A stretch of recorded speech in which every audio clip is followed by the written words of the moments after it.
यादव कुल में जन्म लेने के लिए देवता तरसते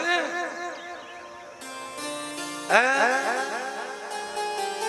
और उस यादव कुल पर आज के ब्राह्मण अंगुलियां उठा रहे हैं, जिन्हें अपने कुल का पता नहीं है। आज के ब्राह्मणों के अपने कुल खानदान का पता नहीं है, और वो यादव कुल पर उंगलियां उठा रहे हैं। ये 2 दिन पहले का नजारा है बकेवर का नजारा है। एक यादव शास्त्री को ब्राह्मण करके ले गए ब्राह्मण गांव में, और ले जा करके उनका अपमान किया, उनके चांद के बाल काटे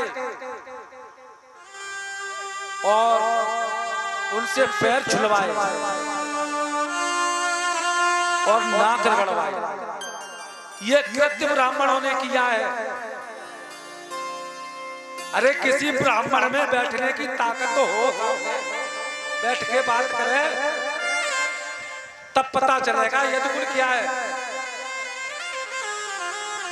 पीछे तो कुत्ते भी भौंकते रहते हैं। जय हो। और हम आज भी कहते हैं यदु कुल से ब्राह्मणों की शान है। यदु कुल से, ये मैं नहीं कह रहा हूं, ये प्रमाण कह रहा है। मैं खोल के दिखा दूंगा, लेकिन ऐसा मत कीजिए, समाज को मत बिगाड़ो। ये समाज को दूषित करने वाला काम है, जो समाज को दूषित कर रहे हैं। समाज में कुरीतियां फैलेंगी भाई तो क्या होगा? एकता भंग होगी, अनेकता का भाव होगा, बाहर वाले आनंद लेंगे। ऐसा मत करो। ब्राह्मण भाई अपने ब्राह्मण लोगों को समझाए। वैसे तो नजारा फैल चुका है, चारों तरफ, और वहां नजर गड़ चुकी है। हालांकि वो ब्राह्मण पकड़े भी गए हैं, पेपर में निकला है, वो पकड़े भी गए हैं, उठाए भी गए हैं। लेकिन फिर भी मैं ये कहूंगा कि ये गद्दी एक विद्वान की है, ना किसी ब्राह्मण की है, ना किसी यादव की है, ना किसी क्षत्रिय की है, ना किसी शूद्र की है। ये केवल एक विद्वान की है।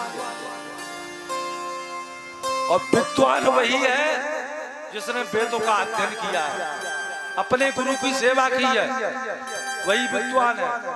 विद्वान को कहते हैं पंडित। पंडित और ब्राह्मण में बहुत बड़ा अंतर है।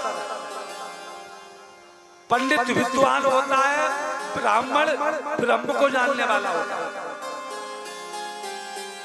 विश्वामित्र ब्रह्म को दीदार करके ब्राह्मण बने थे, वशिष्ठ ने रोक नहीं पाया था। वशिष्ठ ब्राह्मण थे, वशिष्ठ ने विश्वामित्र को रोक नहीं पाया।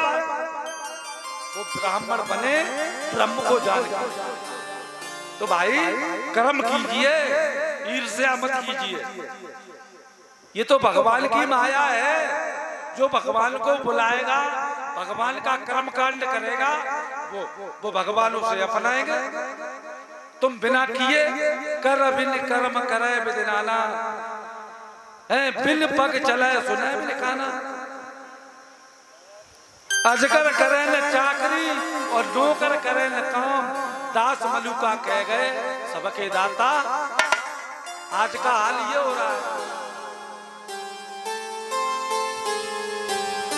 तो लोग जागरूक करें, खुद जागरूक हैं, लोगों को जागरूक करें।